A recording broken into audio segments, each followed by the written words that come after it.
Почетно и заслуженно по традиции в преддверии Дня Республики глава Чувашии вручил государственные награды выдающимся землякам. 2 человека получили награды Российской Федерации, 21 – Чувашской Республики. Заслуженные художники, строители, учителя, работники культуры, врачи и даже космонавт собрались в купольном зале Дома правительства. Все они, несомненно, внесли неоценимый вклад в социально-экономическое развитие региона. Орденом за заслуги перед Чувашской Республикой награжден уроженец Алатырского муниципального округа, Герой России, депутат Государственной Думы Николай Бударин, который в свое время трижды летал в космос, а сейчас ведет активную общественную деятельность. Я надеюсь и впредь отдавать все свои силы, знания и опыт во благо и процветание республики.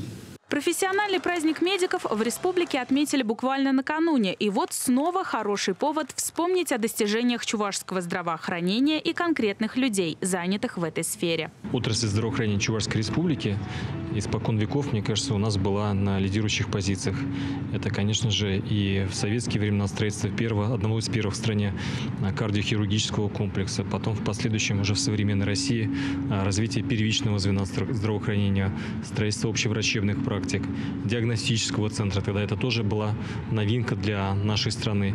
И, конечно же, сейчас мы очень надеемся, что в ближайшее время начнется строительство новых стратегических объектов для здравоохранения Чувашской Республики. Николай Николаев также отметил, что его награда «Медаль ордена за заслуги перед Чувашской Республикой» – это награда всего коллектива Федерального центра травматологии, ортопедии и эндопротезирования, который уже более 14 лет оказывает медицинскую помощь как жителям республики, так и других регионов страны. Звание заслуженного работника образования Чувашии получил Александр Агафонов, который уже 9 лет возглавляет Чебоксарский институт Московского политехнического университета, флагмана инженерного образования, который плотно взаимодействует с индустриальными партнерами, что позволяет выпускникам вуза с легкостью трудоустраиваться по специальности. Рад сегодня получить столь высокую награду из рук главы Чувашской Республики. И, безусловно, это не только моя награда, но всего профессорско-преподавательского состава Чебоксарского института Московского политехнического университета.